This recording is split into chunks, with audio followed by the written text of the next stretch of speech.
Brothers and sisters, we've been lied to. We've been deceived, misled, manipulated, and made to believe that chains are freedom and silence is peace. We've been told that this country is the land of liberty. Yet every street corner whispers the truth that they don't want you to hear. They taught us to sing about justice while burying it 6 feet deep. They taught us to pledge allegiance while we couldn't even pledge our dignity. They told us we were equal, but they never meant equal to them. See, the most dangerous truth is not the one they hide, it's the one we accept. The most dangerous message isn't hatred. It's the message that tells us to wait. Wait for freedom. Wait for change. Wait for justice to knock politely. I say no more waiting. The time for patience passed when our grandmothers were whipped for learning to read. The time for silence ended when our fathers were lynched for daring to live. The time for trust expired when they gave us crumbs and called it progress. They tell you, don't speak too loud. But I say, shout. They say, don't march too far, but I say run. They say, don't fight back, but I say resist. Because nothing ever changed by bowing to lies. They want you blind, deaf, and dumb to your own oppression. They build schools that never teach the truth. They write textbooks that erase your name. They fill screens with shadows while they steal your light. They feed your children poisoned dreams and expect you to say thank you for the meal. You were born into a war they pretended didn't exist. A war for your mind, for your spirit, for your soul. And every time you believe their lie, they win another battle. Every time you forget who you are, they tighten the chains. Every time you lower your voice, they raise their guns. But I'm not here to entertain. I'm not here to comfort the comfortable. I'm here to disrupt, to disturb, to destroy the lie at its root. You don't reform a rotten system. You don't paint over cracks in a collapsing wall. You don't beg for freedom from the ones who profit off your chains. You take it. You claim it. You seize it. The truth is this: they never gave you rights. You had to demand them. They never gave you dignity. You had to defend it. They never gave you peace. You had to fight for it. And now they tremble. Oh, yes, they tremble. Not because you're violent, not because you're armed, but because you're awake, because you're thinking. Because you're not afraid to say, I see through your illusion. Because you've realized that obedience is no longer survival. It's suicide. They built an empire on stolen land with stolen labor. They built wealth from your blood, and now they want you to be quiet while they count the coins. They preach law and order, but only when they write the laws and give the orders. The system thrives on lies that condition the oppressed to accept their chains as freedom. This is not just a metaphor. It is the blueprint of a nation built on psychological warfare. From the very first day a child is born into this system, the lies begin. They are told what to believe, what to fear, who to trust, and what their worth is. They are taught to salute a flag before they even know their own name. They are taught to memorize dates and names of men who never fought for their freedom, but fought to preserve their own. They are taught to equate obedience with morality, compliance with intelligence, and silence with peace. These are not harmless lessons. These are seeds. Seeds that grow into roots of submission so deep that even the idea of questioning them feels like betrayal. From the schools to the pulpits, from the media to the courts, every pillar of power is drenched in the art of conditioning. A child who dreams of changing the world is told to follow rules. A teenager who questions the justice system is labeled a threat. A worker who demands fair wages is called ungrateful. At every stage, the lie is enforced not just by those in power, but by those who have internalized it. The most effective tool of oppression is not the baton or the bullet. It is the belief that the chain is natural, that the cage is for our protection, that the oppressor is our protector. The system does not need to beat you down every day if it has convinced you to sit down on your own. It does not need to censor your voice if it has made you ashamed to speak. It does not need to silence the truth if it has already convinced you to laugh at it. This is the brilliance of the lie. It lives in your mind. It walks with you, sleeps beside you, wakes up before you do. The lie is woven into the hymns you sing, the holidays you celebrate, the heroes you honor. It wraps itself in patriotism and drips from the mouths of politicians who smile while signing your pain into law. The system tells you that poverty is a personal failure, not a systemic weapon. It tells you that racism is an individual flaw, not a structure built into every foundation. It tells you that war is peace, and that survival under tyranny is a privilege. It tells you that you are free because you can choose between two masters. It tells you that voting for your jailer is liberty, that climbing the ladder within the prison is success, that speaking softly while they rob your children is wisdom. And because this lie is so deeply embedded, people defend it with their lives. They defend the very system that devours them. They cheer for billionaires while working 2 jobs to eat. They cry when a flag burns but feel nothing when a child starves. They go to church and pray for the same peace that the bombs they fund destroy overseas. They call this civilization. They call this democracy. But what they have created is a masterpiece of mind control. A nation where the oppressed write love letters to their oppressors, sing anthems to their captors, and teach their children to do the same. Look at the media. It doesn't inform, it performs. It doesn't ask questions, it buries them.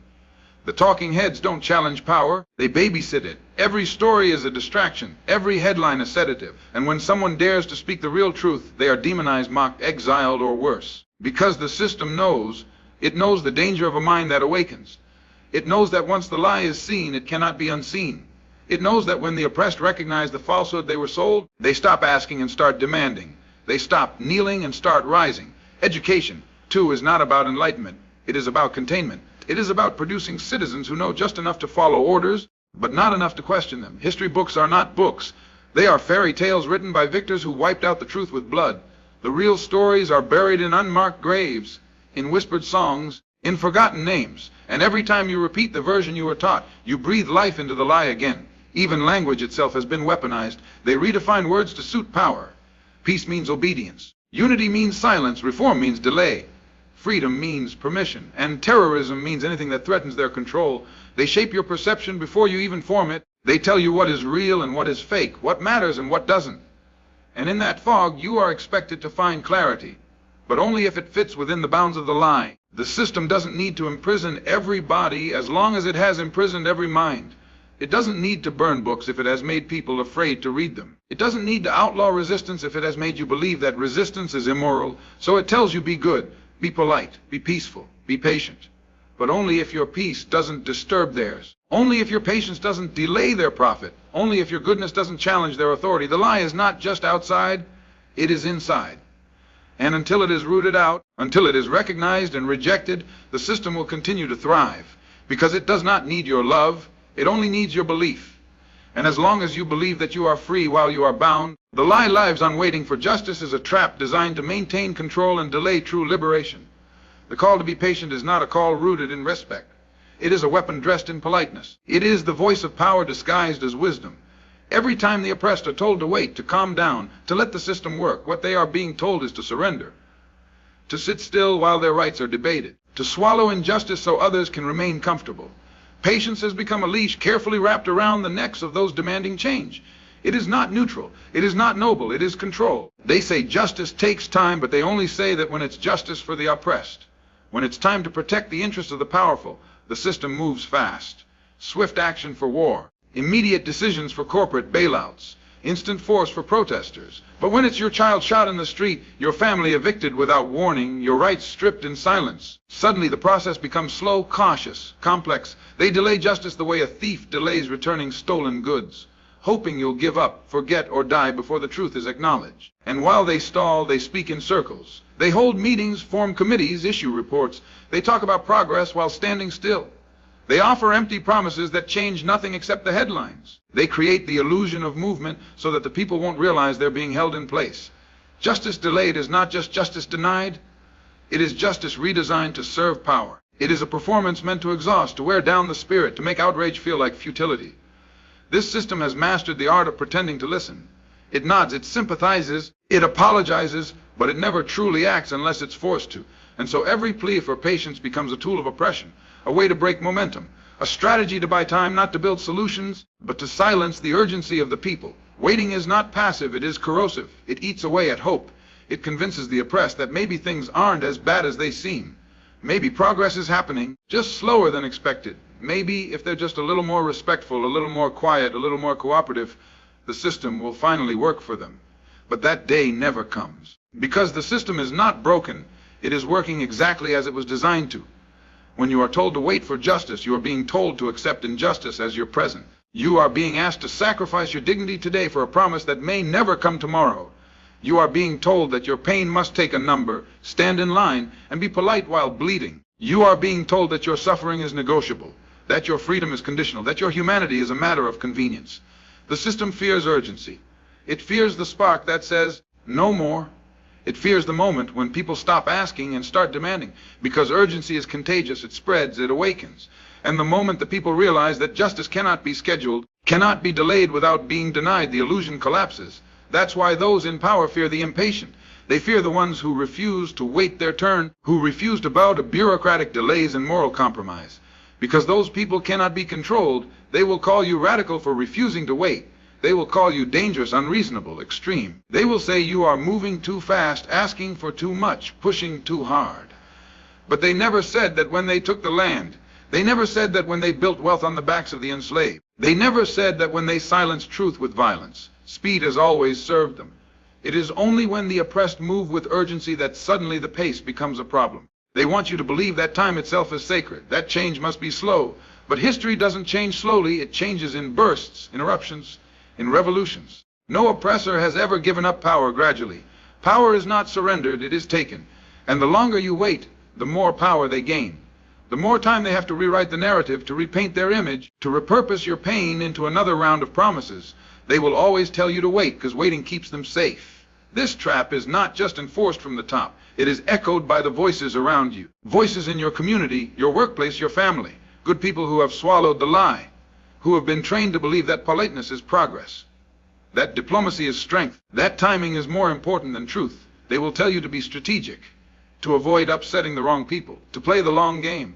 But the long game is a game of survival, not justice. And if you are playing a game designed by your oppressors, then you are already losing. What they fear most is the moment you realize that you've waited long enough, that your patience has only made them stronger, that your silence has only made them bolder, that your willingness to compromise has only deepened your chains. The lie of patience is one of the oldest tricks in the book, to make you feel righteous for your restraint while they continue to do what they've always done. It is not patience they admire, it is passivity. Justice is not a favor to be earned. It is not a gift to be granted. It is not something to be scheduled or negotiated. It is a right, and rights are not delayed. They are either recognized or denied. When they ask you to wait, they are asking you to participate in your own oppression. They are asking you to give up the fight in exchange for the fantasy of fairness.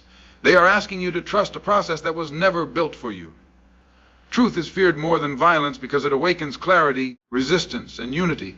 Power structures do not tremble when people shout in the streets. They tremble when people begin to see clearly. They are not shaken by the sound of anger, but by the silence that follows understanding. Violence can be crushed, contained, demonized, but truth is contagious. It spreads without sound, without weapons, without permission. It dismantles lies with a single glance, a single sentence, a single thought that refuses to be unthought. That is why truth is feared more than the blade, more than the gun, more than the uprising. Because it is the spark that lights all three. The truth reveals not just what they do, but why they do it. It shows you the pattern behind the pain, the strategy behind the suffering. It makes you realize that the injustice you thought was accidental was deliberate. That the hardship you blamed yourself for was engineered. That the system isn't failing. It is succeeding at exactly what it was built to do. Truth strips away the illusion. It peels off the mask and leaves the empire naked, trembling in its own shame. And once you see that truth, you cannot go back to believing the lie. You can pretend, you can play along. But deep down, you know. And once enough people know, the game is over. This is why truth tellers are always targeted. Not because they carry bombs, but because they carry clarity. Because they speak a language that the oppressed understand instinctively. A language that makes people remember who they are and what they deserve. Truth turns confusion into purpose. It turns fear into action. It turns passive spectators into active rebels. That is why regimes murder poets and jail journalists and exile dissidents. Because truth disrupts the hypnosis. It cracks the dream wide open and makes people feel the walls of their own cage. They don't fear truth because it's loud. They fear it because it's precise. Because it cuts through decades of propaganda with a single word. Because it turns citizens into witnesses, and witnesses into warriors. Truth doesn't need a weapon to be dangerous. It is a weapon, one that doesn't miss, one that doesn't leave bruises, but leaves the powerful exposed. It doesn't bring chaos. It exposes the chaos that already exists. It doesn't create division. It reveals the divisions that were hidden under false unity. It doesn't cause conflict. It uncovers the war that was already being waged in silence. They fear truth because it can't be undone. Because once it is spoken, it echoes. It lingers in the back of the mind. It stays in the cracks of the foundation. And no matter how hard they try to bury it, it returns. It whispers in classrooms, in break rooms, in back alleys and prison yards.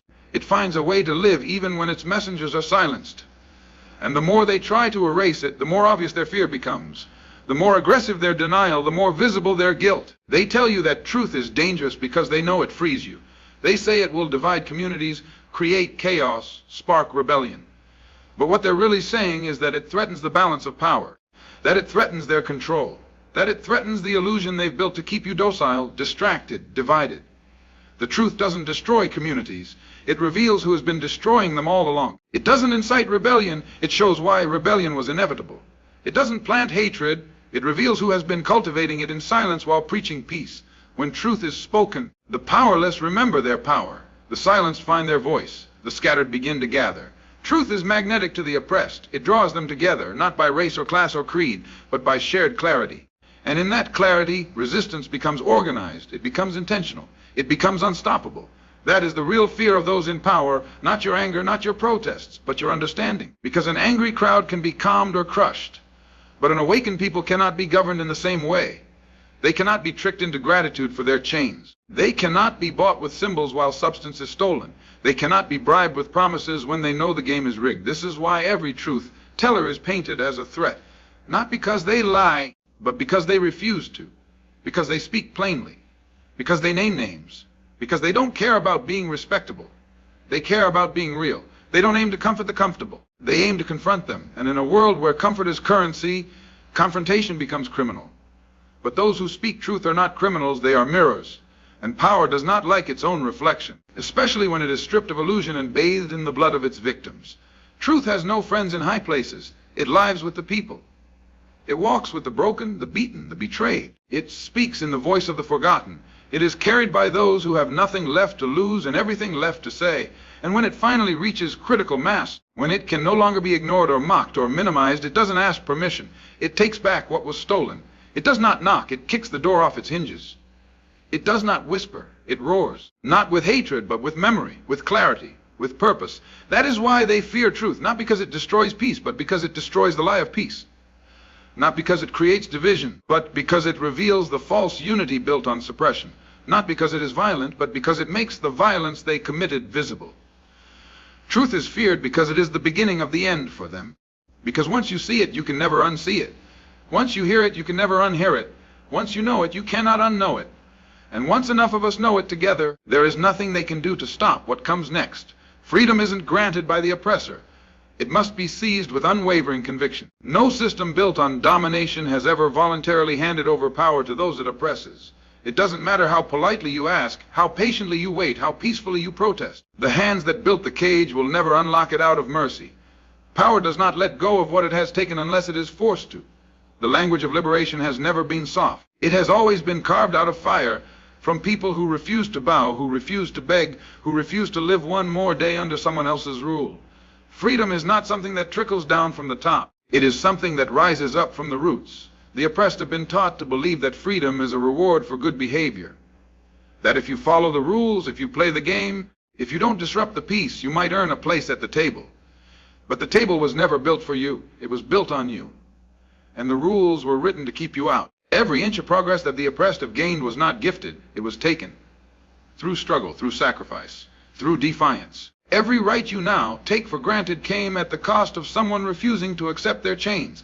No one signed a paper out of kindness. They signed it out of fear. Fear of what would happen if they didn't. Because freedom is not found in permission. It is forged in resistance. The oppressor teaches you to dream of freedom while doing everything to prevent you from claiming it. They offer symbols in place of substance. They give you slogans, parades, and politicians while keeping the real power locked behind walls you are never meant to climb. They teach you that success means being the exception, not changing the rule. That freedom means buying your way out of the worst chains, instead of destroying the system that makes change possible. They want you chasing personal victory, not collective liberation. Because an individual win can be tolerated, a movement cannot. To seize freedom, you must stop asking for it. You must stop looking up and start looking around. The people beside you, beneath you, behind you. That's where the power lies. Not in the institutions that ignore you. Not in the leaders who pacify you. Not in the courts that delay you. Power is in unity, in numbers, in shared vision and shared pain. The oppressor fears this more than any riot. Because a united people don't need to be led. They lead themselves. They speak with one voice and move with one purpose. And when that happens, the ground begins to shake. Freedom is not clean. It does not come dressed in suits and sealed in official documents. It is messy, loud, demanding. It requires confrontation. It requires refusal. It requires the willingness to risk comfort, reputation, even safety, because oppression never ends on its own and must be ended, and that takes more than hope. It takes more than dreams. It takes action that does not flinch, conviction that does not waver. It takes people who are willing to be seen as dangerous because they refuse to be dismissed. The lie they feed you is that your freedom depends on their permission. But the truth is that your liberation is your birthright, and no one has the moral authority to deny it. They only have the force. But force is not legitimacy. Violence is not law, and silence is not peace. The people in power know this. That's why they spend so much time convincing you otherwise. They tell you to wait, to vote, to be patient, to trust them. But the minute you stop playing along, they reveal who they truly are. They criminalize your protest. They militarize your neighborhoods. They pathologize your anger, not because you're wrong, but because you're right. To claim freedom, you must become ungovernable by injustice. You must become untouchable by fear. You must become unimpressed by the trappings of power and unmoved by their threats. You must remember that the chains they put on you were not earned, they were inherited. And what is inherited can be broken. What was built can be unbuilt. What was taken can be reclaimed. But it will not happen with permission slips. It will not happen with polite requests. It will not happen through the institutions that exist to protect the very thing you're trying to dismantle. Liberation does not knock. It breaks the door. It does not whisper. It demands. It does not wait for an invitation. It arrives. It disrupts. It reclaims. It says, we do not need your validation because our lives are not negotiable. Our freedom is not up for debate. And our future will not be decided by those who profit from our past. Freedom is not about having access to the master's house. It's about burning it down and building something of our own. Something where dignity is not a luxury. Where safety is not a privilege. Where justice is not an accident. If you want to be free, you must act like it before they tell you you are. You must walk like it, speak like it, live like it, even when it costs you. Especially when it costs you. Because every right the people have ever gained was bought with the courage of those who dared to defy. Those who stood in the face of guns and laws and hatred and said, you do not own me. You do not define me. You do not get to decide how long I will stay on my knees. Freedom is not a finish line. It is a way of life. It is something you carry in your bones, even when the world tells you not to. And the moment you realize that no one is coming to give it to you, that's the moment you start to become dangerous to the system that depends on your silence. Because the most powerful thing an oppressed people can do is believe they already deserve it. Not someday, not maybe, not if, but now. And not because the law says so.